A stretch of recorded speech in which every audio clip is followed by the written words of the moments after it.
Oi, tudo bem? Sejam bem-vindos ao meu canal. Eu sou a Mariana e aqui nesse canal nós conversamos sobre assuntos relacionados à vida cristã, à vida comum. Então, se você gosta desse tipo de conteúdo, já se inscreve aqui no canal. Eu gostaria de começar esse vídeo agradecendo vocês pelos comentários e por tudo que vocês deixaram nos comentários no vídeo passado. Eu recebi, assim, muito carinho, muitas mensagens legais, sugestões. Então, muito obrigada mesmo a cada um de vocês que tiraram tempo para assistir, para compartilhar e para deixar seus comentários também. Eu confesso para vocês que teve alguns comentários que eu li que eu fiquei bem feliz, claro, mas que me deixou também muito reflexivo. Por mais que todos os comentários tenham me deixado bastante feliz, tiveram alguns que me surpreenderam positivamente e que me deixou até um pouco reflexiva, sabe? Uma das coisas que algumas pessoas falaram é relacionada à minha voz e ao meu jeito calmo, né, mais tranquilo. Eu fiquei pensativa sobre isso, até porque antes de postar, uma das coisas que eu pensei é que a minha voz é calma demais e talvez as pessoas que fossem assistir não fossem se interessar tanto por uma voz tão tranquila, tão lenta até. E foi justamente o contrário. Algumas pessoas comentaram que é gostoso de ouvir justamente por minha voz ser mais calma, mais tranquila. E essa situação me deixou bem pensativa sobre como que às vezes nós temos uma autoimagem meio distorcida, sabe? E que é claro que às vezes a nossa cultura, as coisas que acontecem à nossa volta, a nossa família, influenciam muito em como a gente se vê. Eu lembro que uma vez uma amiga falou pra mim que ela gostava do jeito que eu sorria, do jeito que eu ria mesmo, né? Porque, por eu ser mais calma, mais comedida até, eu não sou muito barulhenta, tanto no falar quanto no sorrir. Eu até sou uma pessoa que eu não consigo gritar. Ainda que eu esteja em perigo, eu não consigo, por algum motivo, eu não consigo gritar. E eu lembro que essa amiga falou pra mim que gostava do meu jeito de sorrir, né, de rir, porque era calmo, era meigo até no rir. Que ela queria ser assim, rir como eu. Eu fiquei assim surpresa, porque eu, particularmente, gosto muito do jeito dela sorrir. Eu acho que pessoas que riem mais abertamente, mais abundantemente, traz uma alegria tão gostosa para o ambiente em que ela está, que ela se encontra, que façam que as pessoas que estão ali, às vezes, se alegrem e riam só de ouvir e de ver a pessoa rir, entende? Eu fiquei pensativa e é sobre isso que eu gostaria de falar. Com base em tudo que eu recebi, todo o carinho que eu recebi no vídeo passado, eu gostaria de fazer vocês refletirem sobre como vocês enxergam a si mesmos e como vocês enxergam as pessoas que convivem com vocês também. Às vezes, nós temos uma necessidade de moldar as pessoas ao nosso próprio gosto. Então, ao invés de desejar que as pessoas sejam moldadas à imagem e semelhança de Jesus, nós queremos que as pessoas sejam aquilo que nós queremos que elas sejam. Quase como se Deus tivesse nos colocado em uma posição de modelo para as outras pessoas. Como se nós fôssemos o espelho e não imitadores de Jesus, para que as pessoas sim nos imitem, a partir do modelo original que é Jesus. E eu tenho aprendido que Deus, ele é tão bom, tão perfeito e tão criativo, que ele fez pessoas diferentes, sabe? Ele fez pessoas que riem diferente, que se comportam diferente, que têm personalidades diferentes, que têm características físicas diferentes, e tudo isso para a sua glória. É claro que o pecado, ele vai trazer uma distorção, e ele vai tentar perverter tudo aquilo que deveria ser perfeitamente bom e apenas bom. Pessoas calmas, elas vão, ao mesmo tempo em que ela vai transmitir uma paz, uma tranquilidade, que é algo divino até, ela também vai ter defeitos e características que necessitam de serem vencidas por conta dessa característica calma, entende? Às vezes a gente olha pessoas mais calmas como eu, por exemplo, às vezes eu recebo alguns comentários de pessoas que eu conheço mesmo pessoalmente, que me passam a ideia de que as pessoas acreditam de que por eu ser mais calma, eu sou até mais sábia, mais santa, mais próxima daquilo que as pessoas deveriam ser. E para quem convive comigo assim todos os dias, sabe que não é assim. Eu sou tão imperfeita e tão defeituosa como uma pessoa que é mais explosiva ou que é mais agitada. Apenas os meus defeitos vão ser diferentes dessas pessoas. E eu acho que nós precisamos aprender a ver a beleza criativa de Deus nas pessoas por suas características diferentes. Eu já escutei até algumas ilustrações sobre como que a vida em comunidade é como viver em uma salada de fruta e em como seria sem graça ah, viver em um ambiente em que todas as pessoas fossem exatamente iguais. E assim como as frutas, né, seria sem graça se a gente tivesse só a banana, por exemplo. E hoje eu penso que não apenas seria sem graça, como seria até perigoso para nós. Imagina que nós tivéssemos necessidade de vitamina A, B, C, D e tantas outras vitaminas, e nós tivéssemos apenas um tipo de fruta. Nós teríamos deficiência de outros minerais, de vitaminas, que são necessárias para o funcionamento do nosso corpo, entende? Então, as diferenças que há em nós, na personalidade, nas características físicas até, são diferenças necessárias, não apenas para nós nos deleitarmos ao observar essas pessoas e ver o poder criativo de Deus, a beleza que Deus colocou em cada pessoa, mas para que também nós sejamos edificados. A personalidade do meu esposo, por exemplo, que em muitos momentos é diferente da minha, vai servir para minha edificação e até para minha santificação. Assim como a minha, que talvez é diferente da dele ou da minha mãe, dos meus pais, por exemplo, vai servir para a edificação deles. E essa é a ideia. O ideal de Deus é que nós, juntos, vivendo em comunidade, e com essas diferenças e peculiaridades até, que em muitos momentos nos irritam, nós sejamos edificados mutuamente. Então é como se o ferro estivesse afiando o ferro. Cada pessoa com suas características, com suas qualidades, mas também com seus defeitos, vão servir umas às outras para a edificação. Se todas tivessem, por exemplo, a minha personalidade, que parece mais aceitável em algumas culturas, nós teríamos deficiência em alguns aspectos, entende? Então, nós precisamos dessa diferença, dessa diversidade de personalidade, de características que vão ser úteis no convívio comum e na nossa santificação, no nosso processo de santificação. E eu acredito que essa é uma compreensão muito interessante, tanto para quem é cristão e vive em comunidade, porque a gente vai conviver com pessoas diferentes. Na família, isso também é muito necessário, e eu acho que é também muito importante que os pais entendam isso.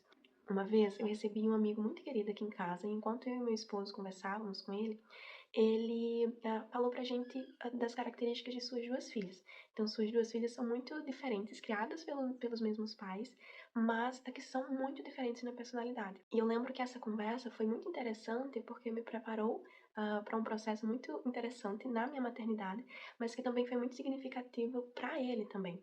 E numa próxima conversa que a gente teve, ele falou para mim assim: Mari, aquela conversa e tudo que você falou foi muito significativo, assim, mudou a minha visão sobre a minha filha. Eu lembro de falar para ele como que é importante que os pais vejam a beleza da criação de Deus nos filhos e vejam as características dos filhos como uma oportunidade para Deus. Uma filha que é mais calma, uma filha que é mais energética, vai ter espaço e elas são necessárias no reino de Deus, com aquelas características. Então, se no reino de Deus todas as pessoas fossem mais quietas, por exemplo, nós teríamos problemas, tanto no nosso processo de santificação, como no processo de pregar o Evangelho. Na pregação do Evangelho, o reino de Deus vai precisar de pessoas diferentes, que têm intensidades diferentes para que haja um equilíbrio. Porque se houver apenas a pessoa que é energética e disposta, vai haver atrasos por conta que a pessoa pode ir demais, pode cometer excessos. E a pessoa que é mais calma vai dar um equilíbrio para essa relação e para esse processo até de pregar o evangelho. Então, Deus é tão sábio, tão perfeito, tão criativo, que ele colocou em nós características diferentes. É claro que, não entenda que eu estou dizendo que nós precisamos acreditar que tudo que há em nós é bom, é perfeito e precisa ser visto com bons olhos por aqueles que nos cercam, não é isso? O que eu quero dizer é que as características que há em nós podem ser usadas para a glória de Deus. O que acontece às vezes é que mesmo essas características que podem ser positivas vão precisar de ajustes. Então, a pessoa que é calma, ela vai precisar de ajuste para que ela não cometa excesso nessa tranquilidade e se torne uma pessoa lenta, às vezes até uma pessoa covarde, por exemplo. Então, cada característica pessoal, cada personalidade que existe, ela vai ter seus pontos positivos, seus pontos negativos, que a graça de Deus pode santificar e pode moldar. O que nós precisamos é nos colocar à disposição com nossas qualidades e defeitos para que Deus faça uma transformação em nós naquilo que é necessário, mas que também nós não fiquemos procurando um espelho humano, um ideal de personalidade humana, porque Deus criou diversidade.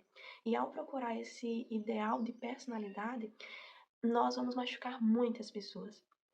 E uma das coisas que eu comentei com a minha mãe e de que eu achei engraçado é que esse meu jeito mais calmo, mais lento até de falar, em algumas culturas vai soar como censura. E sempre foi um dos comentários que eu recebi, como que esse meu jeito mais calmo parecia ser de uma pessoa sonsa, uma pessoa que demonstrava ser o que não é, e que demonstrava ser mais santa ou mais calma do que realmente é. Enquanto que em outras culturas, esse meu jeito mais calmo vai ser quase que o normal. Eu tenho a impressão de que as pessoas mineiras, por exemplo, elas são mais calmas. O jeito dela, minha sogra é mineira, e o jeito dela falar, eu não imagino ela estressada, assim. Quase como se fosse o comum para aquelas pessoas daquele lugar falarem mais calmos, terem a personalidade de pessoas mais calmas.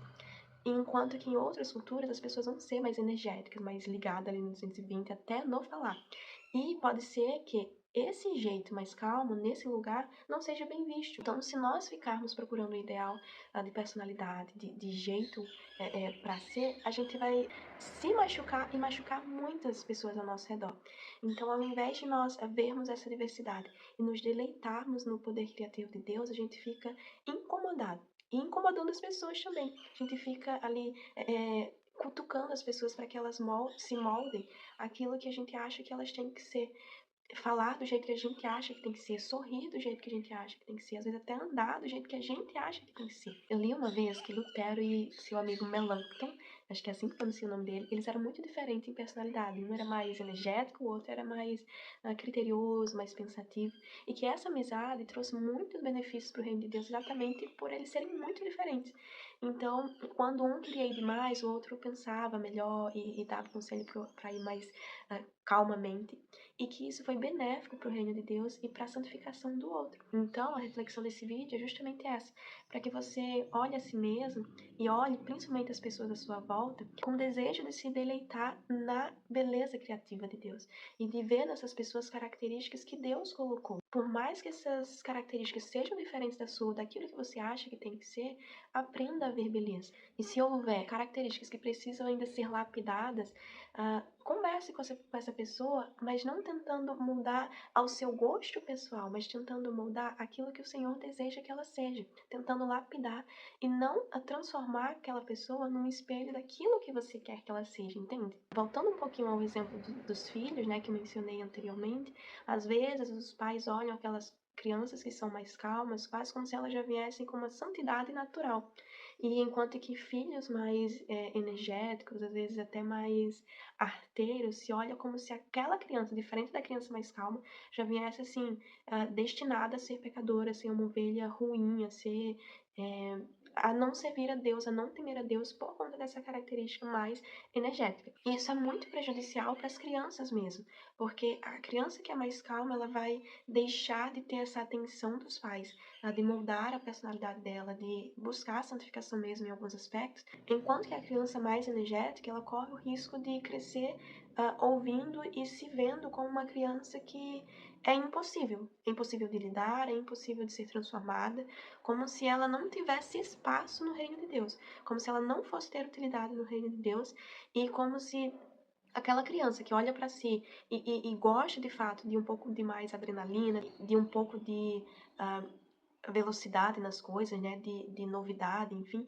ela vai crescer achando que ela não serve para Deus, que ela não vai ter espaço ali, de que a religião, o cristianismo e a vida com Cristo não é para ela. E eu quero te convidar a refletir com quem que você convive que é tão diferente de você, que você às vezes tem embates porque você fica desejando e criando expectativa de que essa pessoa se torne reflexo de quem você é. E eu desejo que você comece a ver e olhar essas pessoas com o olhar que Deus tem por elas, de que sim, elas precisam de ser santificadas, mas que essa personalidade, esse jeito dela, muitas das vezes é a forma como Deus a fez. Não me entenda como se eu estivesse falando que ela não vai precisar de ser santificada, de que ela não vai precisar moldar esse jeito, porque todos nós vamos necessitar disso. Como eu falei antes, aqueles que são mais calmos, mais quietos, eles vão precisar ser transformados. Nós fazemos essa comparação e essa criação de um modelo ideal até com os talentos. Pra gente, às vezes, talentosos são aqueles que cantam bem. Ou que pregam muito bem, quando na verdade tudo aquilo que a gente faz que é bom e que é útil e que traz deleite para o nosso próximo pode ser usado para a glória de Deus, podem glorificar a Deus através daquilo que a gente faz. Então, seja cozinhar muito bem, seja conversar muito bem, seja o conhecimento que a gente tem em determinada área, absolutamente tudo pode ser usado para a glória de Deus. Então, veja que a gente faz essa comparação e essa criação de um ideal, até com os dons que Deus nos deu. Então, a gente fica, às vezes, até olhando para nós mesmos e pensando, eu não tenho dons, eu não tenho talentos, Deus não me deu talentos, Deus, como se Deus tivesse errado em absolutamente tudo na nossa criação, assim. Deus não tivesse colocado nada bom, nada útil, como se nós estivéssemos aqui ocupando apenas um espaço a mais. Quando, na verdade, Deus ele é criativo, ele é sábio, ele é perfeito. E, então, por mais que, sim, a nossa natureza, depois do pecado, se tornou pervertida e se tornou caída, assim como o restante da criação, ainda há em nós a beleza da criação do Senhor. Mesmo pervertido pelo pecado, mesmo com tantas sequelas que o pecado nos trouxe, ainda há em nós coisas que são divinas, características que são divinas, potenciais que são divinos, e aquilo que não é bom e que não é perfeito, Deus pode aperfeiçoar. Eu espero que esse vídeo tenha sido útil para você, para sua caminhada espiritual, e que possa te fazer refletir sobre como você tem enxergado a si mesmo, sobre como você tem lidado com as diferenças com os outros que convivem com você também. Se você gostou desse vídeo, deixa seu like aqui para que o YouTube entenda que você gostou e possa te sugerir mais vídeos como esse. E deixa também seus comentários para que eu saiba o que você acha sobre o assunto, se você gostou, se você concorda. Deixe suas sugestões aqui também. Que Deus abençoe você e nós nos vemos nos próximos vídeos.